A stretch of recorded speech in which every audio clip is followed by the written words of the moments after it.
Dati siguro dito ang daming mga maliliit na bahay. Yan, tingnan natin. Yan na, release na to. Daming mga informal settlers. Yan, kayang-kayang bumalik mga kabayan. Kailangan talagang bawasan to, yung Barangay Development Center. Ito na oh, laki rin ito. Hindi natin nakita kung ano yung pangalan ng project. Tingnan natin yung tubig. Ang ganda-ganda na talaga mga kabayan ng tubig dito. Para mag-update na rin tayo dito sa Paco Santa Mesa Road hanggang Tomas Claudio. Yung guardhouse din naging ano na rin, naging bahay na rin ng informal settlers, street dwellers. Kailangan talagang bawasan to, yung Barangay Development Center. Kadikit na ito na oh, nagbuhusan na yan, kaya nagka-traffic nung linggo. Ito na, meron na oh, dalawa na.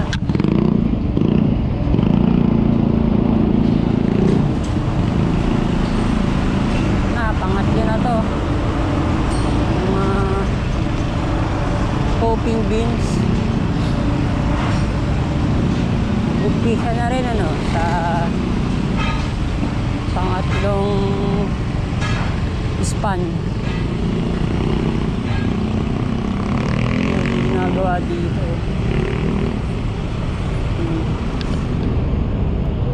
Laki rin ito. Hindi natin nakita kung ano yung pangalan ng project.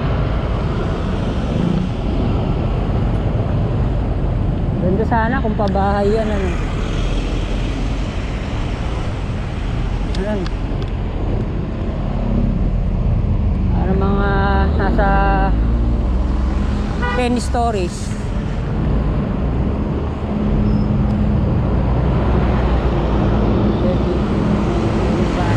Mga ginagawa pa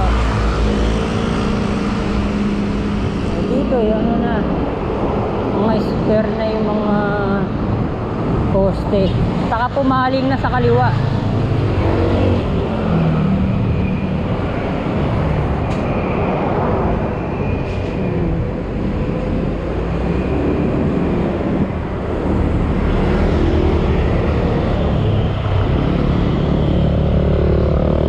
Tingnan na rin natin yung tubig ng Ilog Pasig. Hindi pa rin nagagamit tong dalawang lanes kabilang side. Yan, sarado. Puno na ng ano, ng mga vandals. Pati yung lakaran meron na rin eh. Yan na.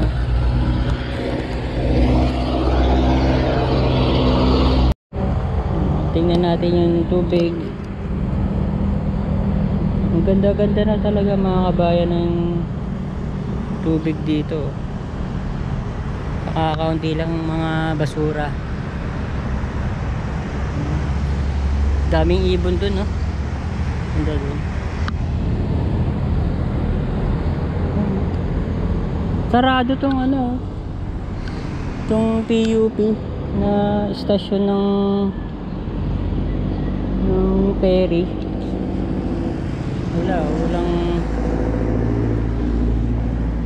Walang mga ano eh, walang mga pasahero.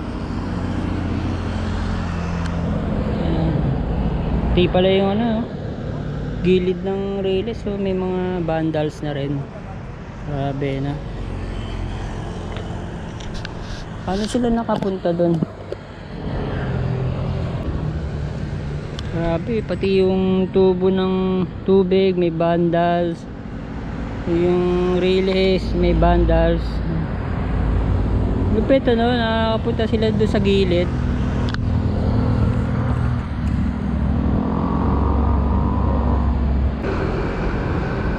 Sa kabila rin pala nagkakaroon na rin ng mga vandals.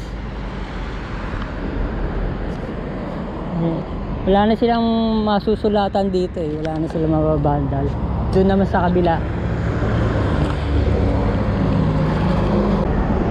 Property na pala itong mga kabayan ng San Miguel.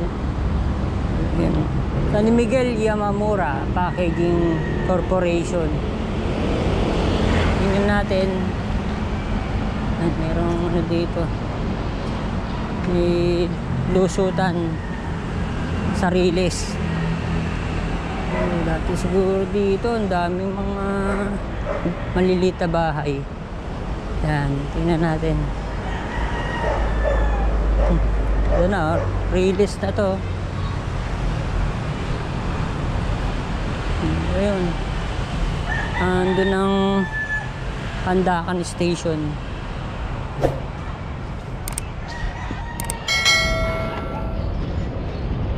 Ayan.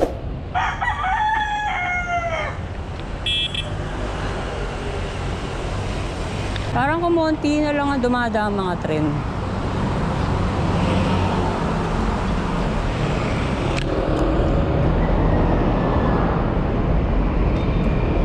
Ito pa.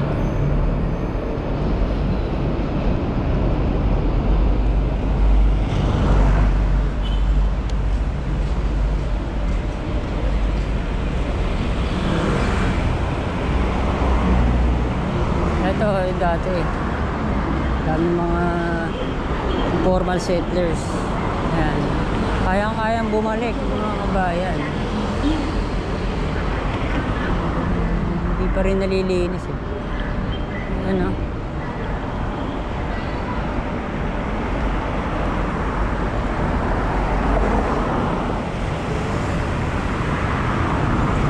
Sana malinis to ng DPS. Dumi pa dito. Ito, nabakbak na yung ibang pader.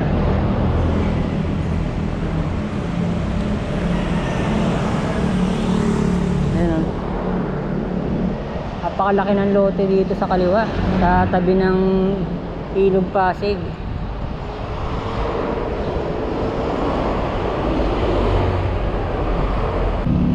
Ito na. Nagtahan Link Bridge 1 na to.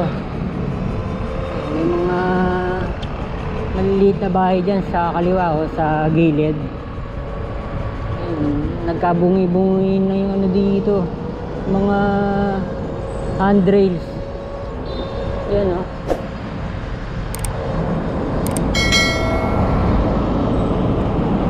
Yung Biyernes, railroad crossing. Ayan. Yung natira pa.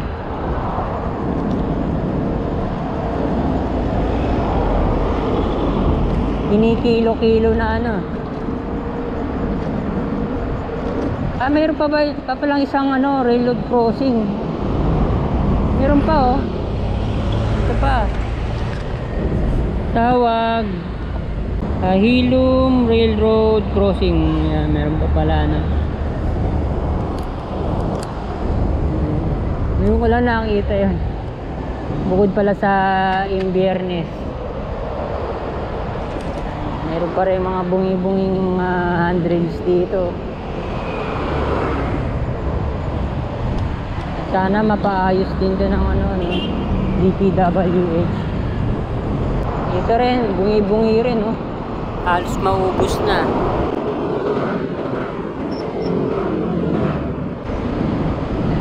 Sa kaliwa uli natin, mayroong mga informal settlers. Yan. Dami.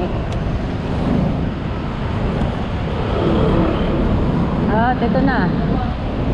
Ino Avenue na to. Yan, na-update natin.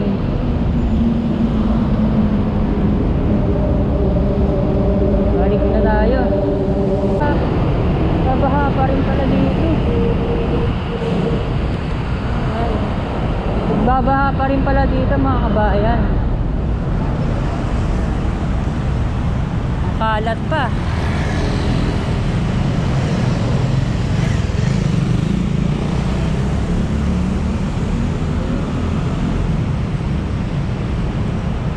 Ito na yung Tomas Claudio Street. Yan, ang dami. Oh.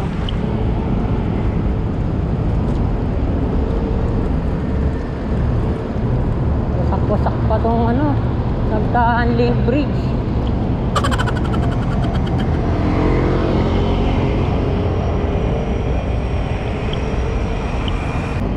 Pinabayaan na tong Nagtahan Link Bridge. Sira-sira na.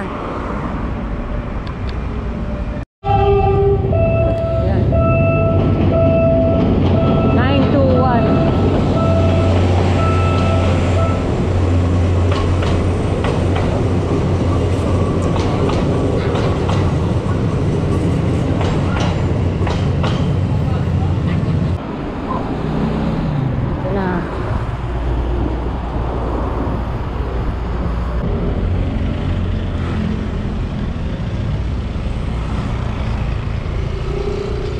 Lalalim na mga ano dito, lubak.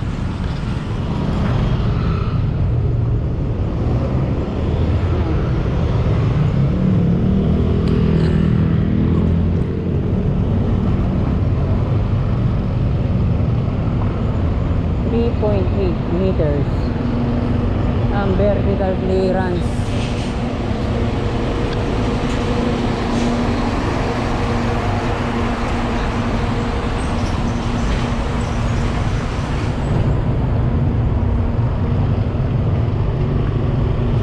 Dito ano lang, mababa lang. At yan ang update natin. Maraming salamat po ulit sa mga nanood. Luzon, Visayas at Mindanao, sa mga nasa ibang bansa, Amerika, Canada, Australia, sa Asia at sa Middle East.